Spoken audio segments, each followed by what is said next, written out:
한편 이재명 대표의 정치적 명운이 달린 사법 리스크 점점 옥죄가는 모양새입니다. 김문기 씨 모른다. 성남시 도시개발공사 개발 1처장 했던 그분 말하는 겁니다. 그다음에 선거법 위반 혐의로 기소가 된 이재명 대표 선거법 1심 선고가 10월 중에 나올 것이다. 다음 달이죠. 먼저 논란이 되고 있는 이재명 대표의 발언 그리고 고 김문기 씨의 아들 반박의 목소리 들어보겠습니다. 제가 실제로 하위 직원이라서 기억이 안 나고요. 그 사람들은 저를 다 기억하겠죠, 당연히.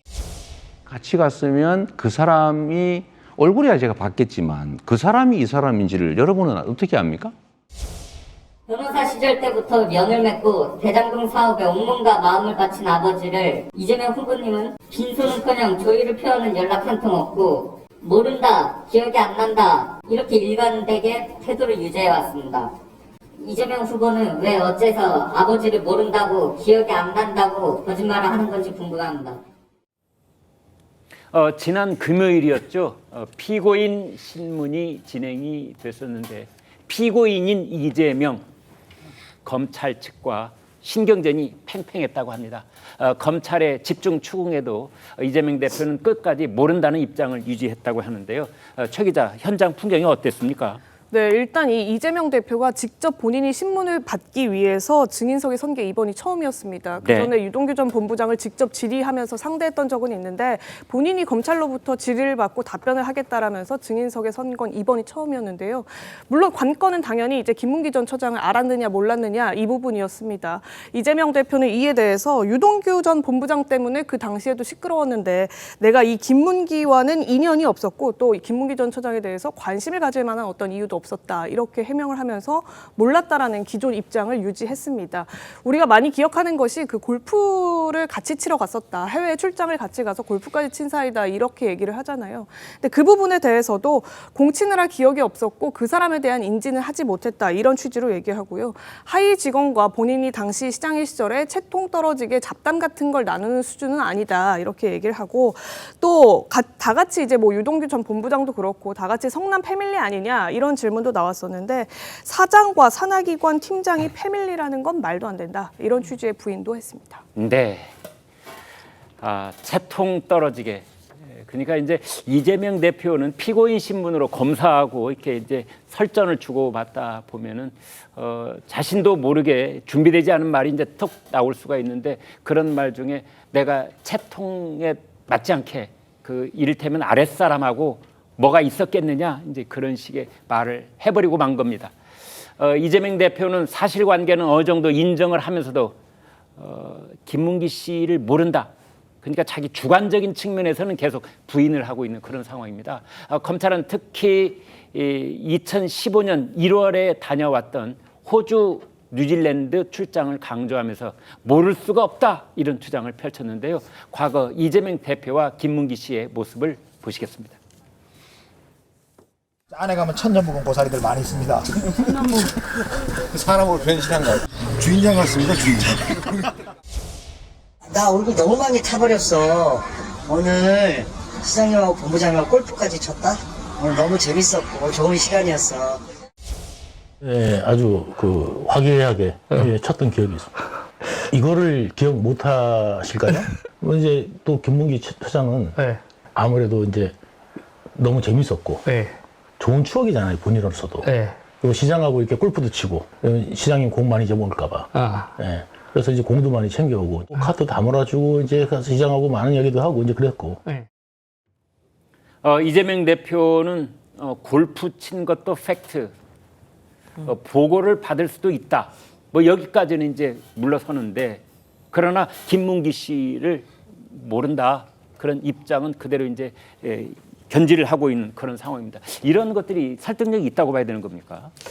아니 근데 제 개인적인 상식으로 봐서는 설득력이 없다고 저는 보는데 네. 왜냐하면 골프를 친 것도 팩트다라고 얘기를 하시고 보고를 받았을 수도 있다라고 했는데 누구랑 골프를 쳤는지 누구한테 보고를 받았는지는 기억이 안 난다 이거 아닙니까? 네. 그러니까 이거를 과연 어떤 국민들이 납득이 되실 수가 있을까? 그러면서 이번에 나왔던 것도 골프에 대한 그 얘기도 어느 정도는 인정을 하시면서도 골프 낚시에 대한 기억이 재판 과정에서 형성이 된 것인지 아니면 진짜로 내가 그걸 해서 그런 것인지 그것도 헷갈린다라고 하시거든요. 네. 아니 상식적으로 생각해 봤을 때 자기가 그렇게 출장을 가가지고 골프를 쳤고 낚시를 했다라고 하는 그 사실관계에 대해 가지고 이게 지금 재판을 내가 하면서 검찰 측의 얘기를 듣다 보니까 나는 그걸 안 했는데 했나 보다라고 착각이 된다라는 게 이게 납득이 되는 얘기겠습니까? 네. 제가 봤을 때 이건 납득이 안 되는 얘기고요. 그리고 이제 또 나왔던 얘기가 골프를 같이 쳤음에도 불구하고 어떻게 기억을 못하냐라는 질문에 대해서도 눈이 잘 안 보여가지고 이제 그 사람을 못 봤다라는 식으로 또 얘기를 하시는데 아니, 눈이 잘 안 보여가지고 얼굴이 안 보일 정도면 골프 공을 어떻게 봅니까? 이것도 납득이 안 되는 얘기잖아요.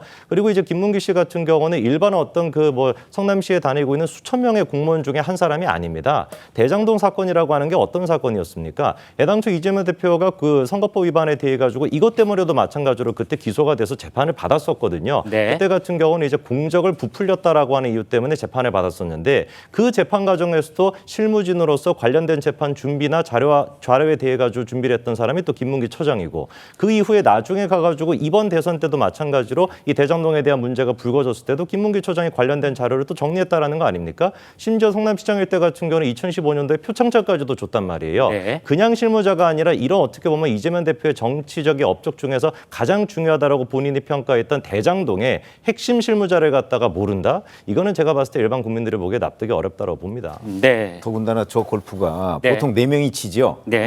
그런데 우선 외국에서 쳤습니다. 네.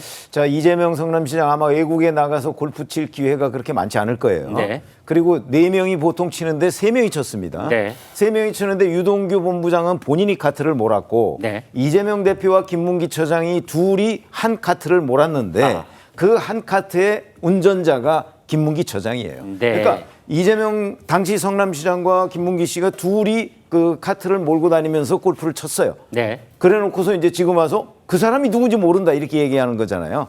뭐 판사가 잘 판단하겠죠. 네.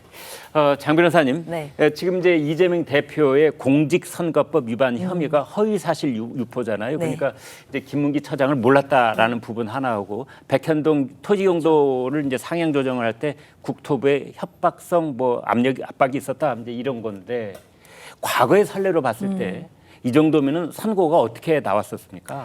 사실 과거에 그러니까 이게 혐의가 공직선거법 250조의 허위사실 공표죄이거든요. 정치인들이 사실상 가장 많이 좀 고발도 당하고 그리고 관련 혐의로 수사도 당하기도 하는 혐의입니다. 결국에는 허위사실 공표죄에서 가장 중요한 것은 허위사실을 공표했느냐 이 부분입니다. 네. 그러니까 객관적으로 기인지 아닌지 그러니까 가부를 따질 수 있는 사실에 대한 발언을 했을 때 이 법이 적용이 되는 것인데요. 그에 반대로 주관적인 의견을 표명한 것에 불과하다라고 한다면 애초에 250조에 해당되지 않아서 무죄 판결을 받게 됩니다. 네. 그런데 이재명 대표가 계속해서 지금 주장하고 있는 바는 성남시장 재직 시절 당시에는 고 김문기 처장을 알지 못했다. 결국 주관적인 기억의 문제, 내심의 인식의 그런 문제이기 때문에 이것 자체가 250조에서 말하는 허위사실 공표에 해당될 수 없다라는 취지의 지금 이야기를 하고 있거든요. 네. 그렇기 때문에 재판부에서 물론 검찰에서 제출한 지금 수많은 증거들이 있지만 그 증거들과 그리고 이재명 대표 측에서 하고 있는 이 주관적 인식이라는 그 주장들을 합산해서 종합적으로 어떤 판결을 낼지는 아마 10월이나 또는 11월 정도면 알 수 있을 것으로 보입니다. 네. 이런 비슷한 사건에서 나중에 이렇게 재판정에서 진행되는 걸 보면은요, 그냥 한눈에 보기에 분명해 보이는 것도 증거를 들어서 거증을 해서 입증을 하기는 매우 까다롭고 어려운 경우가 많습니다. 이번 경우도 그렇다는 이제 법조계 의견들이 많은데요. 왜냐하면 이재명 대표의 본 마음을 얘기해서 나는 모르는 사람이었다 하는 부분을 어떻게 검찰이 뒤집어서 입증할 수 있을 것인가, 이것이 이제 관건이 되겠는데, 여기에 이제 백현동 토지 용도를 4단계 상향 조정한 것도 함께 지금 묶여 있기 때문에 재판부의 최종 선고 온 국민의 관심사가 아닐 수 없겠습니다.